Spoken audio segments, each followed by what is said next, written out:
So this is My To Hacker podcast, and we have a very special guest today. So thank you for accepting my invitation, Patrick. This is Patrick Yeah, again. of course, Peter. Thanks very much. I think we will have plenty to chat about. Yes, sir. And first of all, how do you pronounce your name? Because that's the number one question I always get, and I'm sure you get this too. It's McKeown, but don't worry too much about it. I've heard many interpretations of it, and it doesn't bother me too much. So Okay, so now we have the official pronunciation. yeah, That's McKeown. cool. Thank you. So first of all, I'm thinking about talking about two things, which is one is Buteyko breathing naturally, Mm-hmm. and the other is also oxygen advantage. Mm-hmm. But what is, in the light of the last 2-3 months, do you see that people are more and more interested in generally in breathing? Yes. No, there's no question. I have seen my own work, and I'm sure you've seen your work. The amount of inquiries that we're getting in, the amount of sign-ups, and the amount of sales as a result of it has increased dramatically. So something has happened in the last 3 months. Mm-hmm. I remember I was doing a podcast for COVID. This was in around the 25th of March. Mm-hmm. And it was totally amateurish. Mm-hmm. I did it through Zoom. I was going to talk for about 20 minutes, giving people practical tips. And I put the video, the reason I put the video eventually out on YouTube, because the lighting was bad, the sound was bad, everything was bad. I had no structure. It was all over the place. I put it on YouTube, and it has nearly 700,000 hits. And that has been the single most popular video that I've ever put on YouTube since in the last 10 years. Mm-hmm. So I think COVID has captured people's imagination, and people now for the first time are realizing that breathing is very important, but that's normal. You only consider your breathing when it's not right, when it's not up to par. And people who think that their breathing is fine, they won't give it any attention. But when their breathing goes wrong, it's really vital to start looking into it. And now is the time. But the difficulty with this, and I agree with that what you say, but I guess the difficulty in this, and we are also examples for that. That when it's pretty much a hidden cause to many things, and when you have some type of not breathing related issue, we think, but it is probably breathing issue. So then nobody will point you to the specialist to say like, oh, by the way, let's say I had eczema. Yes. Since I'm practicing Buteyko, it's gone. It was never gone, but it's gone. And I know if my CP is about 30 or 40, it's not coming back. Yeah. So in other words, there comes the question. So how do you connect the dots, or how do you make the doctors connect the dots? If you look at the whole history of breathing and chronic hyperventilation, it was first noted back in the American Civil War with an American physician, Da Costa, and he called it Da Costa syndrome or irritable heart. And it was basically soldiers returning from the front line. These soldiers were exposed to long-term stress. They had irritability, they had fatigue, they had breathlessness, they had paresthesia, they had different symptoms related to the change to their breathing patterns as a result of long-term stress. And then in 1937, researchers called it chronic hyperventilation syndrome. But in the 1950s and 60s, medical doctors said that this wasn't their field. So they handed it to psychiatry. And psychiatry said it wasn't their field, so they handed it back to medical doctors. And as a result, it fell between the two stools. That chronic hyperventilation, and it took a few different notable individuals working in the medical profession to really shed light on this. One was Dr. Claude Lum. He's a chest physician from Papworth Hospital in Cambridge in the UK. And he called it the fat file syndrome. He said that there's a group of patients and they are going from doctor to doctor to doctor to doctor, and all that's happening is that their file is getting fatter. And he said that the size of the file is more important than the contents therein. These individuals have symptoms that can be affecting different parts of the body. The doctor is normally thinking that the person is a hypochondriac. The doctor is failing to see chronic hyperventilation. because the doctor is not trained to look at breathing pattern disorders. And here's the thing, Peter, you know, and I know that breathing pattern disorders affect quite a significant part of the population. And for those individuals, it's been mainly overlooked. So there are thousands of individuals with anxiety, with depression, with PTSD, with asthma, with COPD, with hypertension, hypotension, sleep apnea, lower back pain, females, you know, during the monthly cycle, that can have a huge impact on their breathing, increasing pain. Pain perception is higher, rheumatoid arthritis, and the list goes on. And I'm not saying that this is a cure-all, it's not. But your breathing and the quality of our breathing can influence so many systems in the human body. And I think the other thing is, Peter, that people say, yeah, my breathing is fine, because all they think is, well, what can I do? The only way I can change my breathing is take this big breath. The nonsense that has been spread throughout the Western world and now even the Eastern world. But yoga, when it was traditionally developed, the yogi masters never talked about breathing hard. They always talked about breathing light. And for breathing to get some attention, it really needs an individual, and especially breathing instructors, to know the depth about breathing. It's not just about taking this big breath. There is so much that we can go, the detail that we can, you know, when you can think of what can we do when we change breathing patterns. We can influence our blood circulation. We can improve oxygen delivery. We can increase blood flow to the brain. We can improve the temperature of our hands by virtue of improving circulation. We can open up the airways, both the lungs and the nose. We can improve sleep. We can improve energy levels, concentration. And a lot of these benefits we can get very quickly. And that's by tapping into different dimensions of the breath and just simple breathing exercises to improve those dimensions. So I think finally there is some awareness happening. Which is, the difficulty is, if you are checking some of the scientific literature, they talk about a very low number of people who might have this kind of problem. So normally I'm seeing about 3 to 9%, somewhere in the ballpark. Do you agree with that? Yeah, there's one study, a Cochrane review back in 2013, it said it was 9.5% of the general population. Mm-hmm. But that's in kind of in the general population. So 10%, say, in around. But in the asthma population, it increases to 30% in the literature. Now, personally, I have to say it's going to be much higher. Mm-hmm. But in the anxiety population and panic disorder, it's as high as 80%. So there's no doubt that certainly in certain sectors of the population, yes, that breathing pattern disorders are much higher. Mm-hmm. And I think it's because just there's very little awareness out there. Like if you were to talk to a medical doctor, how should you breathe? Should it be through the nose or through the mouth? The doctor would probably have no opinion whether breathing should be, even on the simple basis, even on the most fundamental thing. Should breathing be through the nose or should breathing be through the mouth? And I'll always use the example. I have my little anatomical model here. If you look at the shape of the human mouth here, there is absolutely no part of the mouth that plays any role in respiration. None. Zero. So how on earth could the mouth be the orifice that we are breathing through?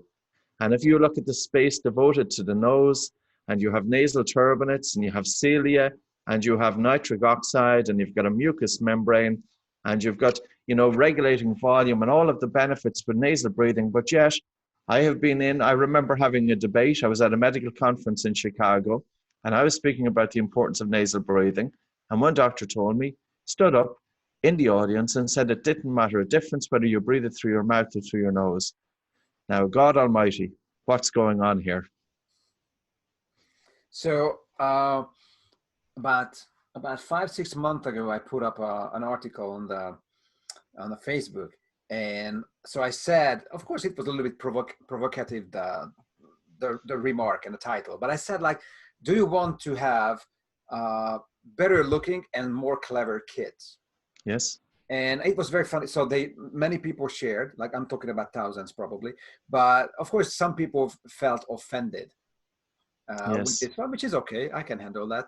But in your opinion, so of course everybody's own kid is the nicest and smartest, and that I got it.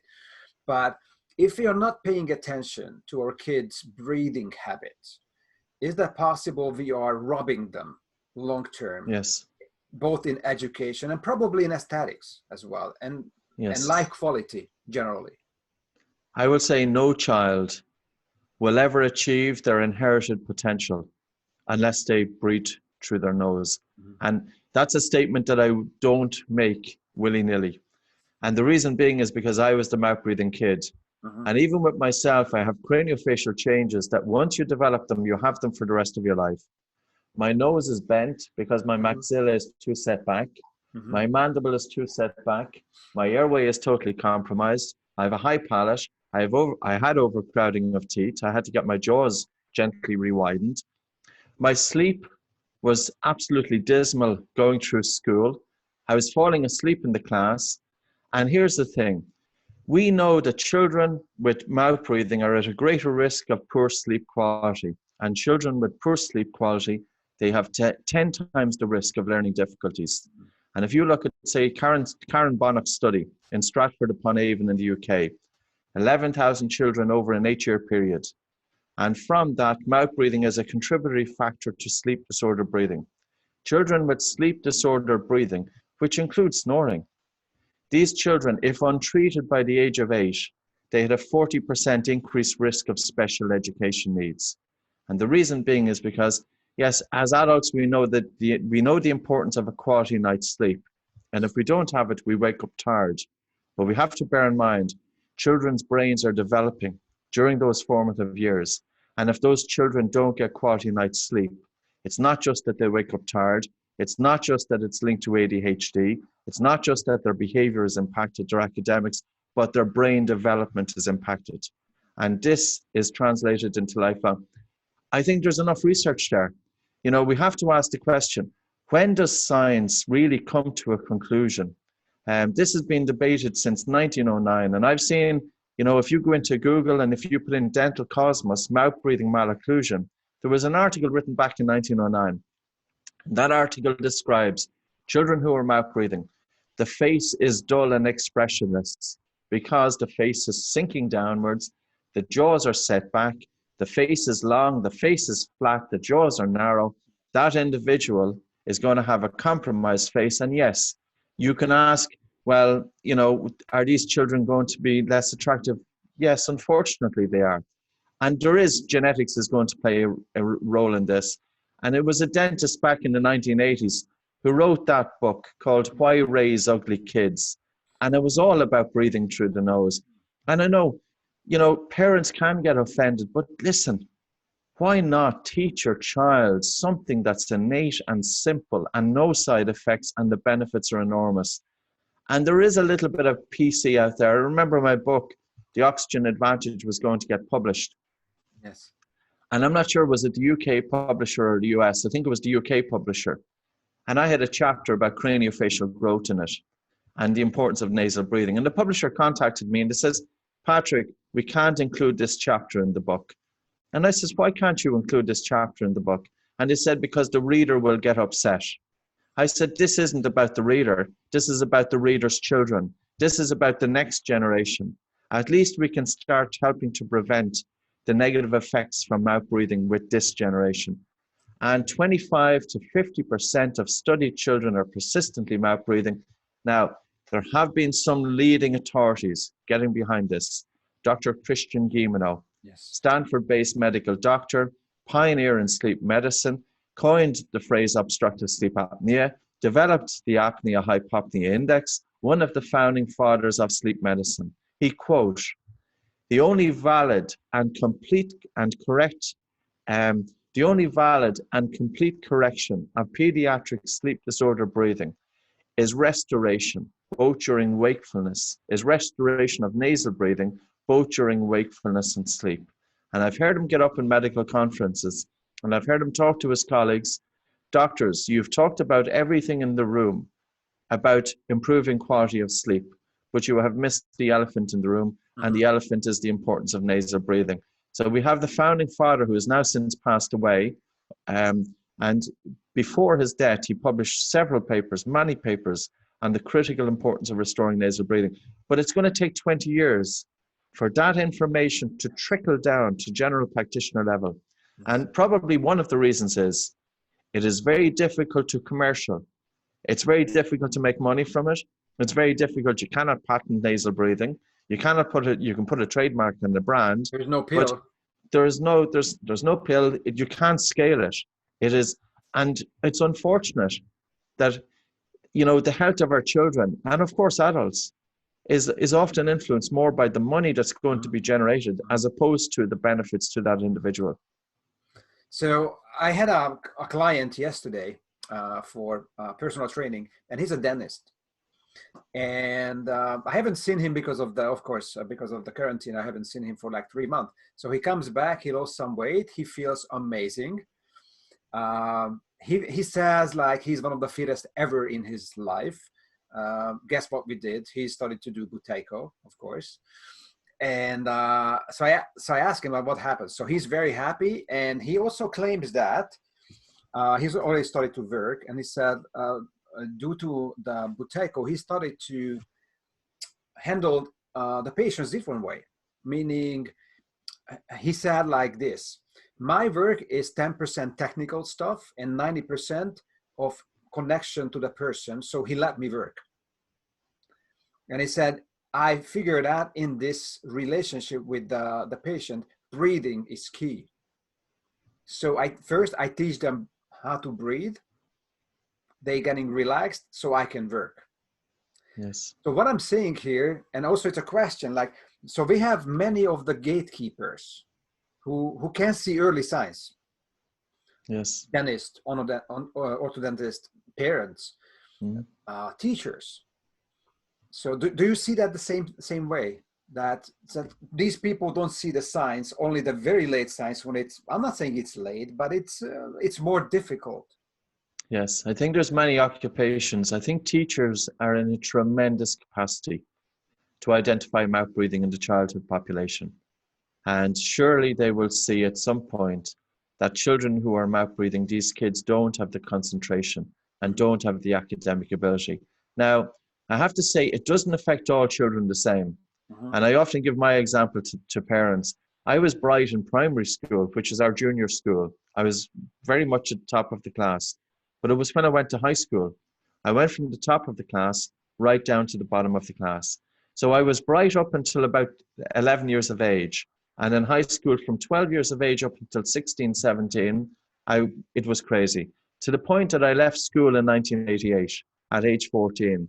Now I left school and I went working in a shop that I'd been working in since I was 11. And I worked for 1 year. And then I went back to school. And I don't know what it was, but you know, I then was very driven to achieve good grades. But for me to get my grades in 5th and 6th year, which is the end of high school, I had to study 12 hours a day. And that was the difference. You know, so teachers are in an absolutely wonderful position to see this.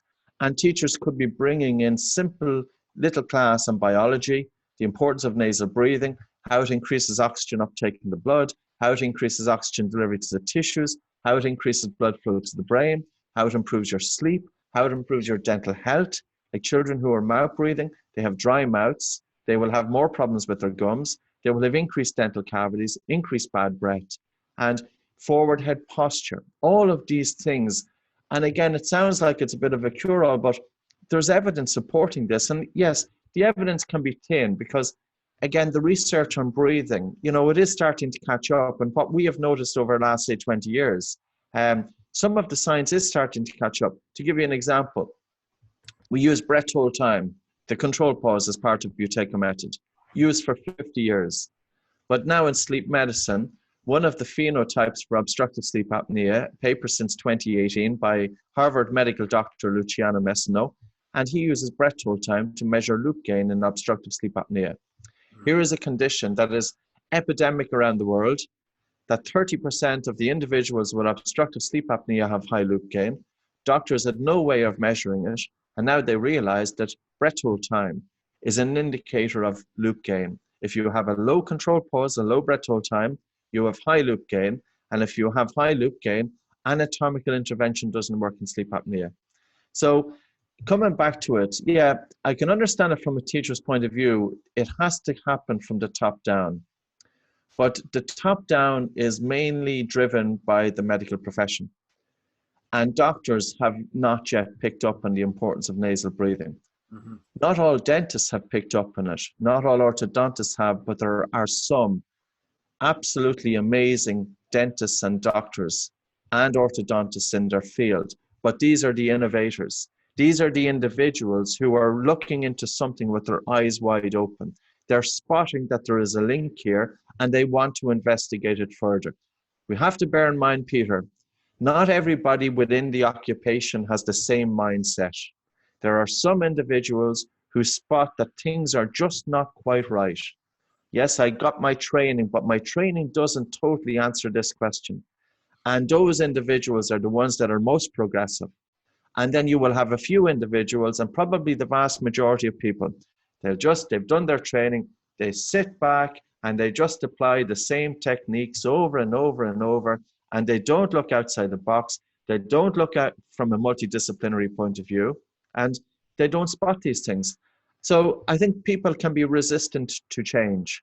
And when I've talked to, the funny thing about dentists and doctors and orthodontists, the ones that were most progressive and how they found a connection between breathing and dental health and craniofacial development, they found it when they started to work with their own children. That's when they found it. Because they see their child, the child is overcrowding of teeth, the child has got crooked teeth. So traditionally, maybe some orthodontists will say, well, the teeth are too big, so we need to extract teeth. Why on earth would you make the child's mouth smaller? So there's not enough room for the tongue. So the tongue is going to fall into the airway to increase the risk of sleep apnea for the rest of that child's life. And some parents as dentists were obviously a little bit hesitant. Well, I don't want to extract 2 or 4 teeth. Nature has gave us 32 teeth as adults. We should be holding on to these. And these dentists then said, well, is it the problem that the teeth are too big, or is it the problem that the jaws are too small?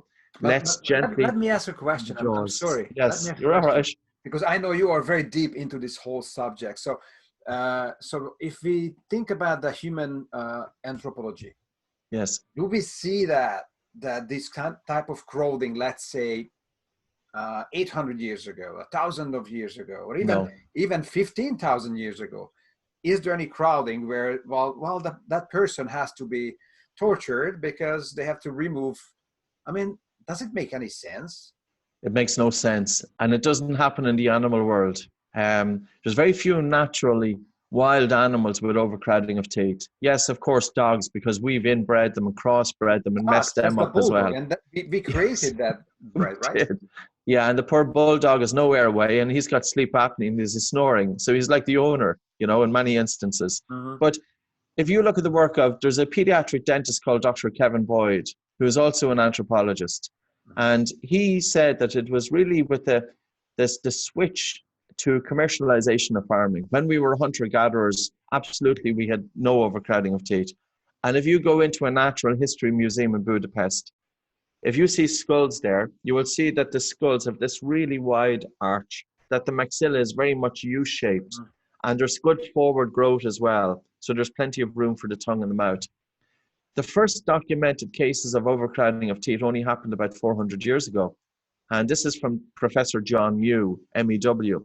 And he's based in the UK. Now, he has been saying for 50 years. Now, his father was a dentist. He's now 91 years of age.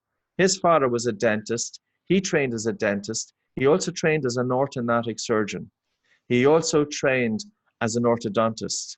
And he has been saying that the orthodontic profession really needs to change their stance in terms of the development of the face.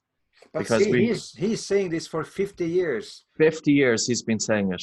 And the question is, like, me as a parent or somebody who is also a parent, like, do we have 20 years until the evidence-based medicine comes out and says, like, yep, there is connection? Or because what I see, it's mostly engineering problem. This Yes. type of change. So it's Yes. not a medical problem. It's simply so that's one of the reasons I like to work with engineers, because they are always asking the right questions. Let's put it this Yeah, way. for sure. Okay, but this is getting sometimes out of hand because and I also wanted to ask you, because I know you are working with top athletes, Mm-hmm. Many of the high-level Olympic athletes. So we assume that they are better of course they're better in many ways. I mean, these are superhumans, but are they breathing better than the average? In terms of anatomical structure, I don't think an individual will reach the heights of elite sports unless they've got a good airway. Mm-hmm. And again, we'll just kind of have a look at this to explain it. So we're looking at the size of the airway, the diameter of the airway, Mm-hmm. which is basically a pipe. Mm-hmm. And an engineer will always understand that, yes, we're looking at the diameter of the pipe, but we also need to consider flow. And we're looking at the space at the back of the nose. Is the nasal cavity, is the jaw, is the maxilla here far forward enough that there's enough room at the back of the nose for the individual to breathe through the nose, especially during childhood. We're looking at the airway space at the back of the mouth, and we're also looking at the size of the throat itself. A good airway is the size of your thumb. That's all it is. It's the size of a garden hose pipe. And a bad airway is the size of a big pen. Now, can you imagine an elite athlete who is breathing maybe 50 breaths per minute, and each breath can be as big as 3 liters, the tidal volume 3 liters, that they can be breathing 150 liters of air per minute? Can you imagine them trying to breathe through that? Mm-hmm. It couldn't be possible. Mm-hmm. Could not be possible. So no athlete. The only exception is Michael Phelps. And the reason being is because he had such tremendous genetic makeup. He's got a long, slender body, and he's swimming. And swimming is about conservation of the breath. The body is against the water. The water is pressing against the individual. There's a restriction to their breathing. They're able to tolerate high levels of carbon dioxide. Their breathing is lighter for the given intensity of physical exercise. Because a swimmer needs to have good breathing, because every time that they turn in the water to get a breath, they lose propulsion. So you need to be a swimmer like a seal, like a dolphin, streaming through, going through the water with such streamline. But if you're turning to take that breath, you're losing speed, and you get caught out. But if you look, I think it's no coincidence that most athletes are very good looking individuals, girls and fellas. They're very, very attractive. That's not a coincidence. Now, there's a couple of exceptions, but that's not a coincidence. These individuals are functionally better. They've got a better development of the face, and a better development of the face. We are attracted to our mates based on looks. No question about it. Mm-hmm. There is something about physical attractiveness when a man meets a woman, or a woman meets a man, that they attract each other, that at least that individual must have a similar physical attractiveness to the other individual. Mm-hmm. Physical attractiveness is healthy. If you're an attractive looking individual, if you were to look back through the generations, and probably nutrition plays a role here, that individuals who had really good nutrition throughout the generations are better looking people. And if you look at countries, the countries with better food, the countries with more resources, are generally better looking people. And I see our own country, Ireland, and this is not to say that all Irish people are ugly looking or anything like that, but I'm going to say this: we were colonized. And as a result of colonization, Irish people were put on the worst land. We were fed potatoes, or we had to grow potatoes because we had no resources. And all of the good food was exported out of the country. So we had generations of Irish people over an 800-year period eating very poor nutrition. That has to come through in the population.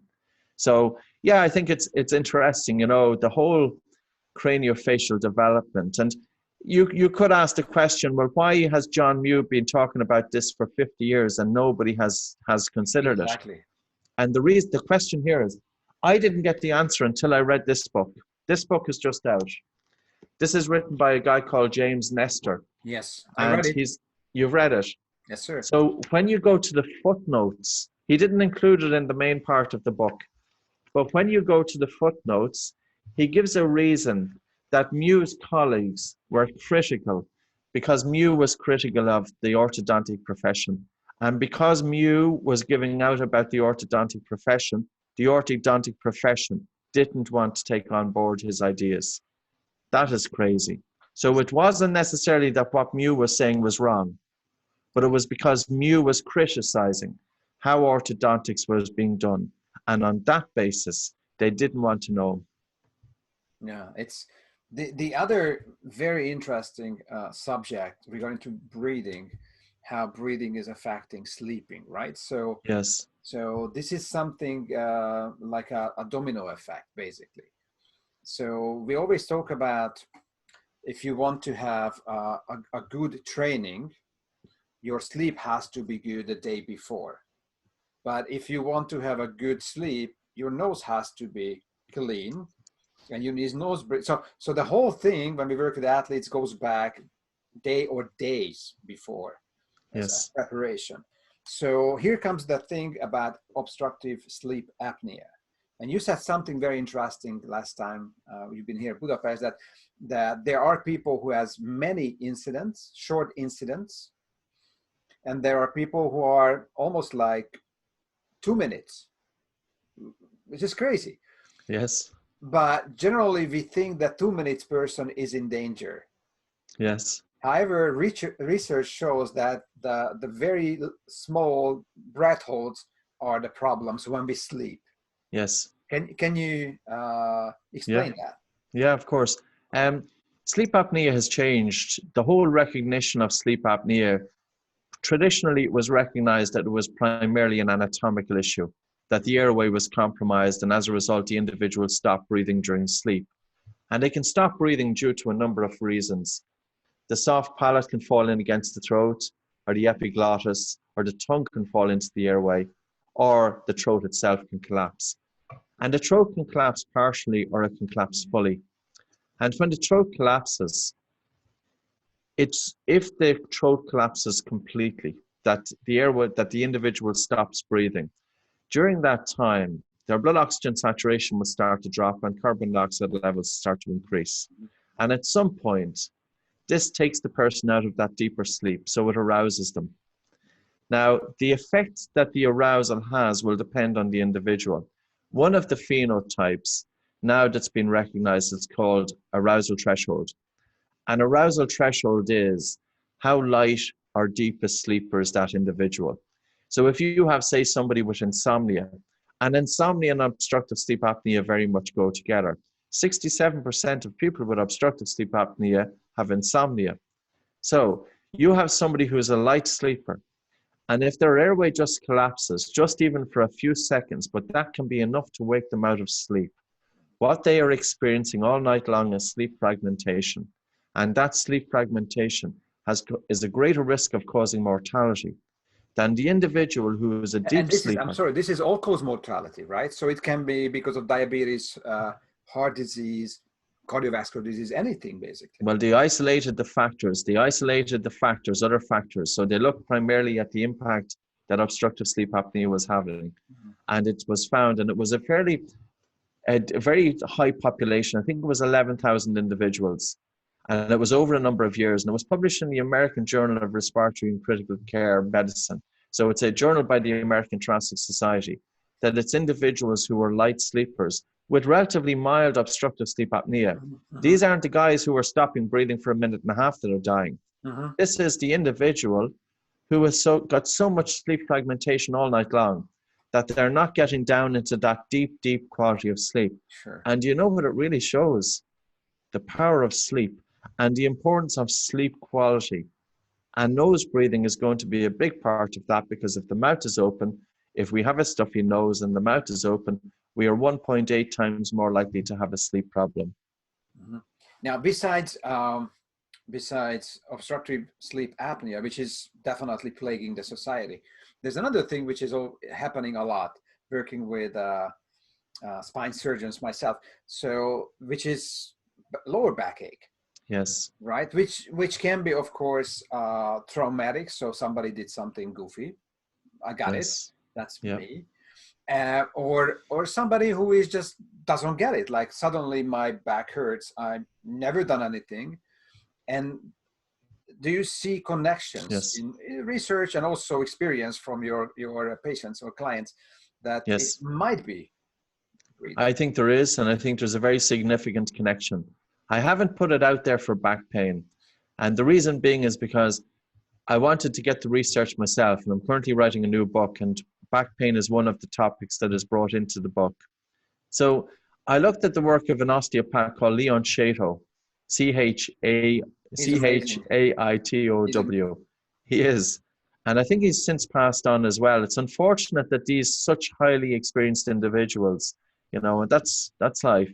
But he spoke about the connection between lower back pain and breathing. And we have to consider that the diaphragm breathing muscle at the base of the ribs, at the base of the chest, of the thorax, is not just for respiration. That when we take a breath in, the diaphragm is moving downwards. And in the movement of the diaphragm, it's generating intra-abdominal pressure. And this is causing and helping with stability of the spine.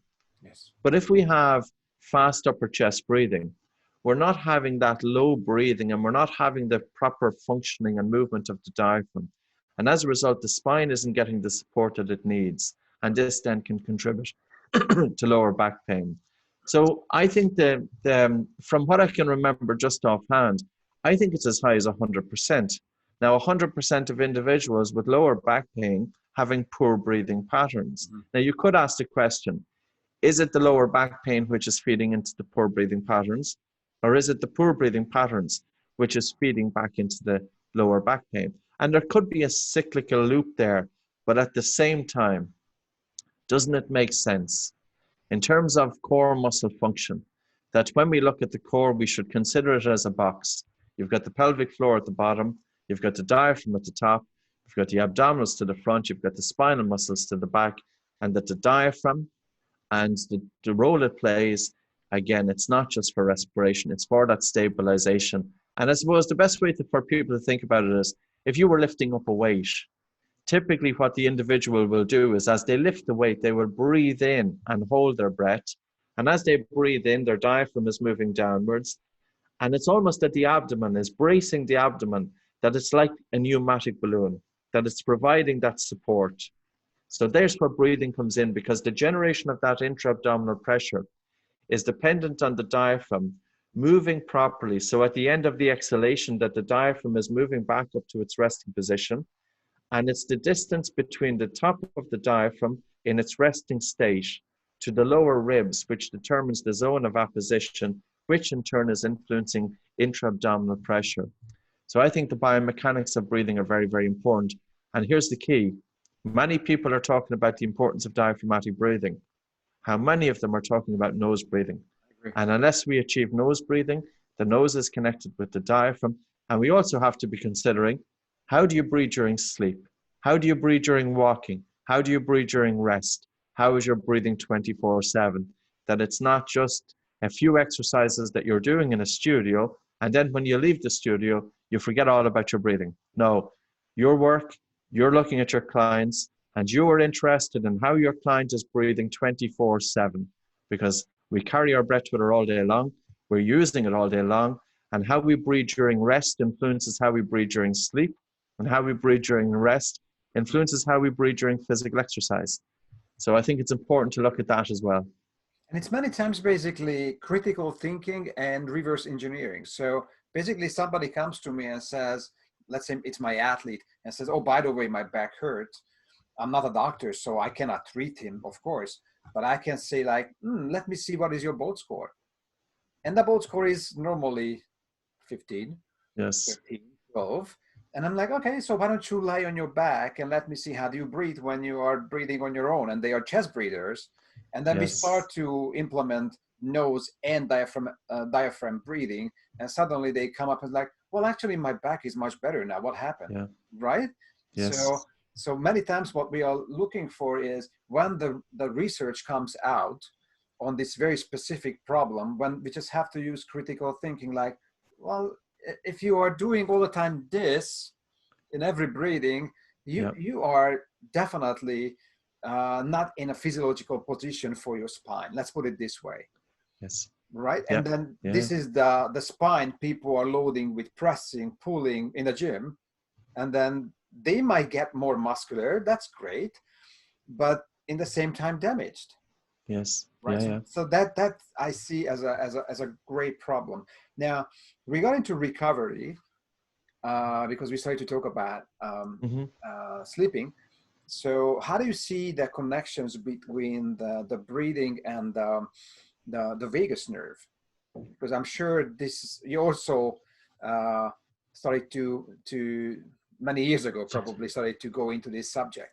No, it's actually only recently. This is like we're all stuck in our own little silos. And with Buteyko, I was all Buteyko for so many years. It was actually the oxygen advantage that I felt that some of the reins were taken off, that I could start exploring.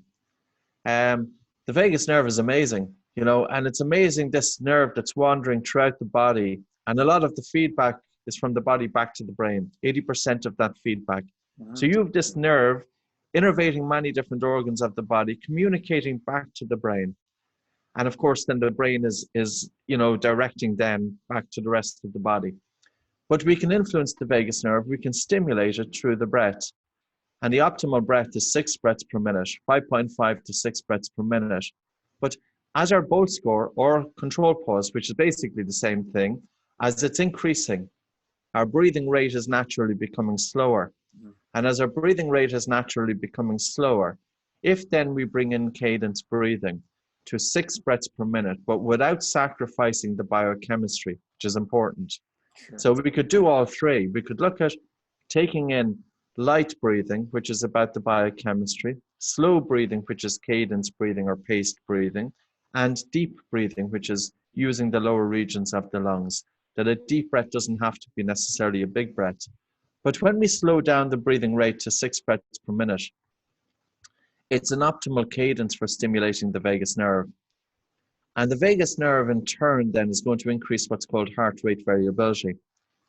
And heart rate variability is the variation between and the timing between heartbeats, the orto-or intervals. And there is a link between our breathing and the timing of the heartbeat. And the synchronization of our breathing and the timing of the heartbeat is called respiratory sinus arrhythmia. And this has been known for, I believe, for about 200 years, that therapists used to indicate the functioning of the individual's autonomic nervous system, because it's heart rate variability which gives you a good indicator of vagal tone. Like, how can you measure whether your vagus nerve is working it the way it should do, whether it's, you know, generating sufficient traffic? So HRV is a measure, it's considered to be a measure of vagal tone. So on the breath in, you should notice that the heartbeat is getting faster. And on the breath out, because the breath out is parasympathetically driven, that the heartbeat is getting, timing between beats is getting longer, or the heartbeat is slowing down. And that's a good marker of autonomic functioning. And here's the thing, people with low heart rate variability, where the timing between the heartbeats isn't in random, they can be very sick. They can be individuals, for example, if you look at the work by Paul Lehrer, Lehrer, and he's going back since the 1990s. Individuals with PSTD, post-traumatic PTSD, post-traumatic stress disorder, fibromyalgia, chronic fatigue, asthma, irritable bowel syndrome, anxiety, depression, hypertension, hypotension. So people who are mentally unwell and people who are physically unwell, and people also with poor athletic performance, their HRV is not ideal. And it's through the breath that we can stimulate that. But one thing that people have said over and over again, and I know you will have seen it too, people who wear tape across their mouth to ensure nasal breathing during sleep, that they will often comment that their HRV has increased automatically just because of the improvement to the functioning of the autonomic nervous system. So it's about our everyday breathing as well as our breathing during sleep. And generally, the life quality. That's what Yes. I see. Tape. Yeah. And quite frankly, you know, I got a pretty early batch from you from the new tape. Yes. My tape, and I'm hooked. It's pretty amazing. I love it very much. So Great. Thanks. it's when I'm out, it's kind of like hard to go back to the normal tape because it's very rigid, and this one is lot more flexible. To be honest, now I'm not trying to hype here the product, Sure. but seriously, it's way different quality. So, and especially I understand your main focus was the children, the kids. Yeah. So because of safety and because of parents will not freak out. Let's put it this way. Totally. Yeah, I have it here. And it was the children, because what was happening was we had dentists who were, in the best of intentions, were encouraging their child patients to wear tape and trying it different ways, not necessarily covering them out. But like I had been asking children to cover their mouth and trying it different ways as well for 18 years, and touch wood, we had no issues. But I always at the back of the mind was saying, we have to think of something else here. But the tape is like that. So just for your viewers, it's stretchable and it's based on kinesio tape, and the glue has been altered. It's cotton. Now this is the child size, so this is quite small. You stretch it by 30%. And it's the tension brought by the elastic tension, which has happened to keep the lips together. But then you can have a child who can wear this both during wakefulness and during sleep. Yes. And there's no risk. And that's the key. But for adults as well, in actual fact, our first batch of tape, it was adults who bought more than children, which was a total surprise. Because at one point I wasn't even going to produce it for adults. It was primarily for kids. Sure. But you can never predict how something goes, even when you work in the field. And again, I can testify that it's pretty firm, but very flexible. So you can still talk, drink, whatever. Yes. Then yes. It definitely keeps the mouth shut, and it's more gentle than the tape, and on the lips, which is more sensitive than the skin around it. Mouth. And so that was my experience, first of all. So I'm sold. Great. Thing, Great. Definitely. Is there anything else that you are working on? It's public, or you are writing your book, and we'll see what we see. Yeah, no, I'm writing a book, and this is topics that we didn't include in the previous books, and I was always hesitant. I knew that some Buteyko instructors were putting it out there for diabetes, and I said I can't put it out for diabetes unless I can show really a good connection there. And it was by accident, Peter. Nick Heat was a guy from the United States, and I'm not sure what age, he's in his 30s, but he sent me an email one day. He had read The Oxygen Advantage, and he was diagnosed with type 1 diabetes since he was 12 years of age. And he started, he was very much into his health. This guy is a NASA-trained PhD scientist. So this guy is a pretty clever individual. He was very much into his food, into doing physical exercise, into everything. And it was when he started getting his mouth closed, taping his mouth during sleep, and slowing down his breathing, that he had the best control over his type 1 diabetes. Now, how has this not been out there? And then he started some of the initial research looking at Bernardi, this Italian cardiologist who had been writing this for 20 years, and I'd missed it. But he picked it up, and then we started adding more material to it. So there's a chapter on diabetes, there's a chapter on epilepsy, there's a chapter on females breathing, which is now, the chapter alone is 14,000 words, so I have no idea where that's going to go. That females are more prone to hyperventilation and breathing pattern disorders than men. Which again, we know for decades, but we... Yes. It's been written about since 1905, that sex differences in breathing. And there's a few things really to be coming into play there. It's really the influence of hormones in breathing. So during the monthly cycle is one. And I think it's the post-luteal phase or during the luteal phase, which I think off the top of my head is the second and third week. Of course, as a man, I had to dig into this. I have no idea, and I'm still learning about it. But carbon dioxide levels can drop by 25%.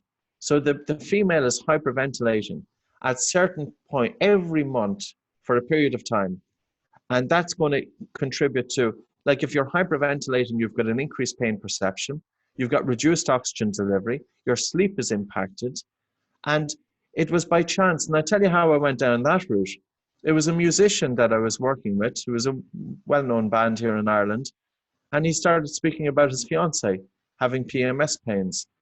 And then, of course, yeah, I had read before that there's a connection there, but I didn't really go down that depth. And I said, sure, this is huge. I really need to look at this. And the research was there. So for females, there's another aspect looking at epilepsy, functional movement and functional breathing. Individuals who have poor breathing patterns have poor movement patterns, increased risk of injury. Sleep is a big one. And for children, craniofacial development. So I suppose it's those topics that I'm kind of broadening them out. And yeah, it's going well. I'm currently, the book proposal is going to be written this week, hopefully, and into next week. So I wasn't a big help for you when I sent this 6-7 research on to you last week on intermittent hypoxia and fat loss, right? Because that could be another chapter. I'm sorry. Yes, of course. And another area, yeah, that, you know, I haven't really gone into that much either. But it's crazy because, you know, I did it because I was very much interested because somebody challenged me that, you know, I claimed it and they went nuts. And I was like, no, I have a few researches. And then I went after it and I found another 10. And and then somehow it came to my mind, somebody told me, and I was tracking this down, that when they, the mountaineers, they go into base camp, they lose crazy amount of weight. And I was like, okay, that's very interesting. So, of course, because there is generally a hypoxia and generally there is probably higher CO2, what they produce.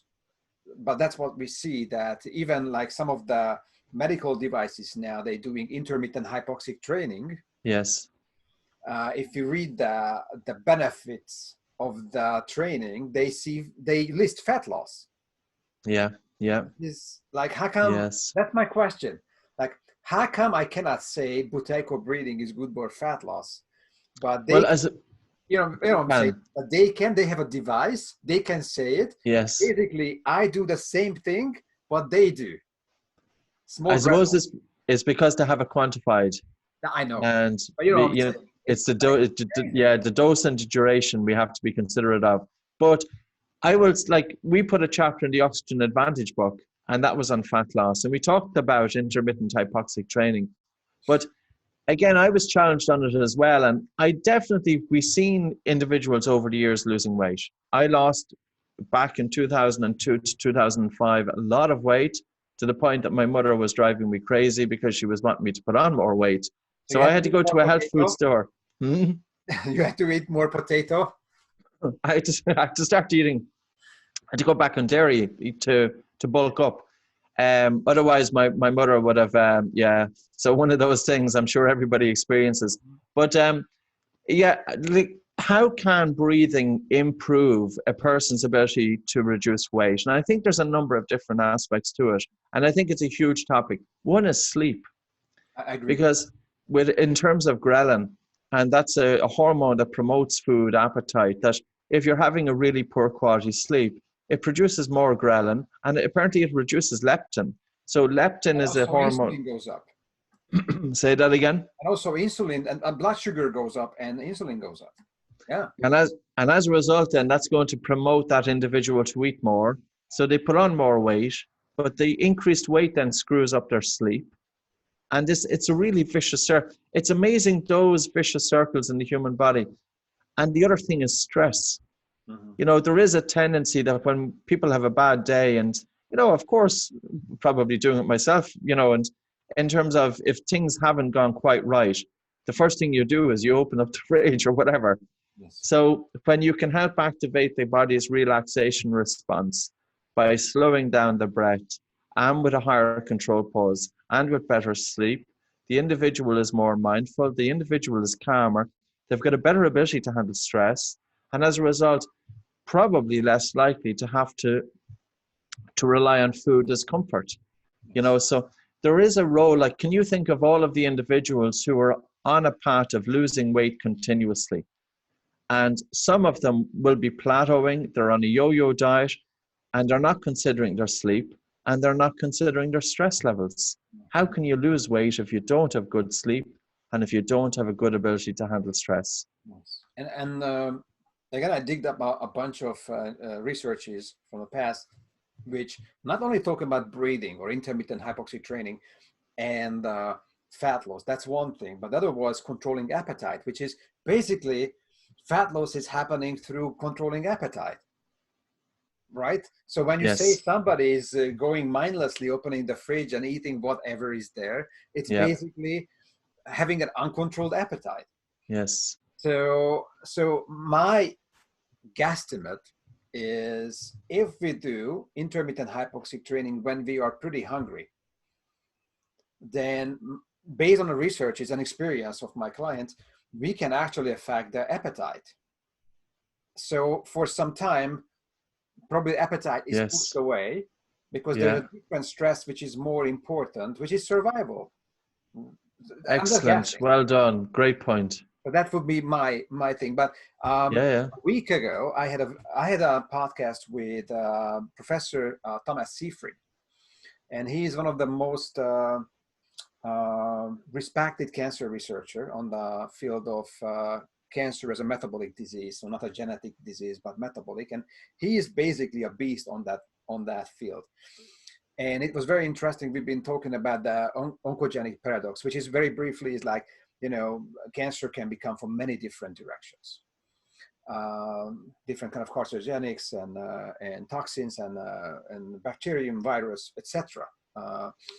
And he mentioned also, it was very interesting. He mentioned, just by the way, hypoxia. I'm like, oh, wait a second, we need to talk.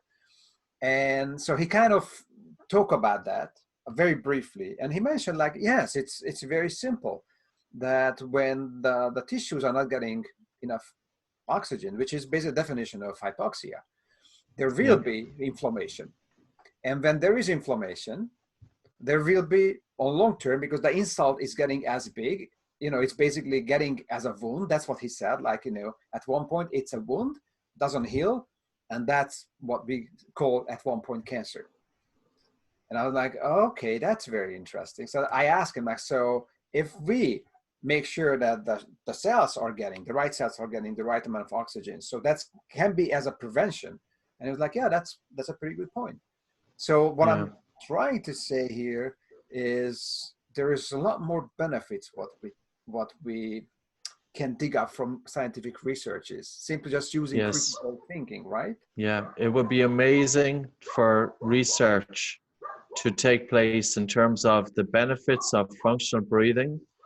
And because of vasodilation, that there's improved blood circulation, there's increased oxygen delivery via the Bohr effect.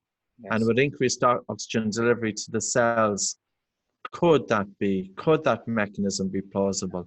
And I know that researchers have written, this was written about, I think it was by Warburg back in the 1930s, that chronic that hypoxia to the tissue and the link with cancer. It would be an amazing piece of research for somebody to pick that one up. See, again, when you say 20 years, you know, you said about an hour ago, like, you know, we are behind 20 years. We are not behind 20 years because, you know, Dr. Mew is saying this for 50, not this, but other things for 50 years. Warburg said it about, well, close to 100 years ago, if you think about it. And where are we now? Are we any closer? I mean, I asked Professor Seyfried, like, regarding to the war of cancer, 1971 from Nixon, are we winning this war? And he was like, no, we lost. I mean, we lost like 20 years ago. What are you talking about? One thing, it's very interesting. I have another scientist on board I will have a podcast with, and his name is Dominic D'Agostino. And Dom is also working with Thomas Seyfried, so he knows a lot about this field. He is one of the leading ketone researcher in the world, so I'm very looking forward. And his PhD is from breathing physiology. So wow, that's going to be amazing, amazing. So I'm trying to pick his brain on that very subject, like if it's any connections between certain type of course, chronic hypoxia we are talking about, so not intermittent hypoxia. And chronic hypoxia, we're really looking at it as a result of the impact of dysfunctional breathing, chronic hyperventilation syndrome. And I know carbon dioxide, a lot of doctors will refute the carbon dioxide, even though physiologically carbon dioxide plays very important functions and roles in the human body.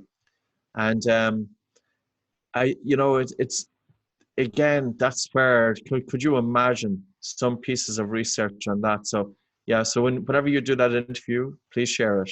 No, I will.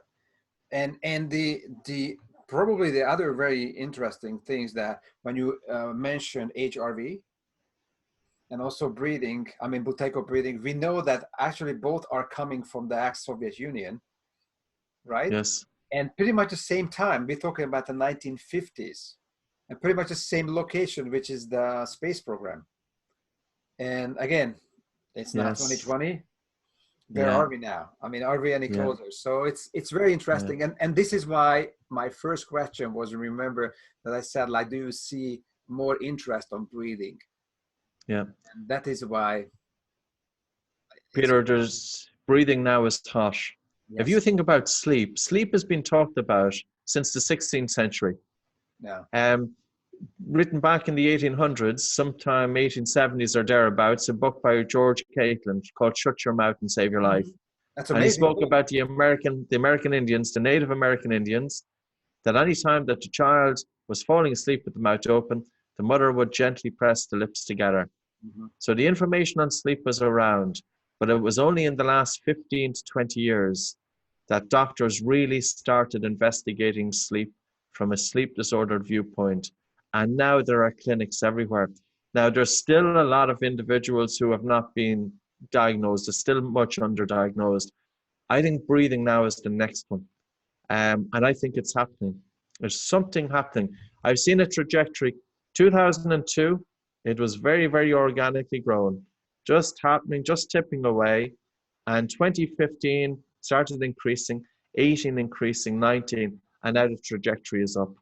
So there's definitely something there. So I think it's great. And I think it's great for mankind because this is something that should have been tapped into and could offer so many potential benefits. And I'm not just saying that from a bias point of view. You have seen enough individuals, you've seen the benefits. I have seen enough individuals, I've seen the benefits. And it's relatively cost effective. And you never waste time focusing on your breathing. The impact on your mind, both from a psychological point of view and from a physiological point of view. And as you were talking about earlier, we're talking about the bidirectional relationship between different functions. I often use the example, the slide that we have from our Oxygen Advantage manual. And this is the interconnectedness with three of the main functions of the human body. We're talking about the effect that the emotions have. If we're stressed, it's going to make our breathing faster and harder. And faster and harder breathing feeds back into stress. But if we're stressed, we can't sleep well that night because we're twisting and turning. And if we have poor sleep, it affects our breathing. But also if you have poor sleep quality, you cannot have a calm mind. If your breathing is hard and fast, you snore, obstructive sleep apnea, and insomnia. So breathing is impacting sleep. Sleep impacts breathing. Breathing impacts emotions. Emotions impact breathing. And emotions impact sleep, and vice versa. Yes. And one of those things, those are the three pillars that we should look in. Now, of course, there's a role for nutrition, many other, approaches, but most certainly breathing was that one that was neglected for a long time. So we could do this for hours and hours. We could. And hours. I know ourselves. So first of all, thank you for your time today. The other thing, thank you for you're very generous with information, and you don't have to say anything. I'm saying it, but definitely you are a very good example for somebody who has the information, still searching for the information, and willing to share the information for common good. So I'm very thankful for having a teacher like you. It's a great. Very welcome. So, and I hope very soon we can see you in Budapest for the next year event when this craziness is over. Yeah, always a privilege to travel to Budapest. Great city, love being there. So looking forward to it. Thank you very much again for the interview. Thanks, Peter.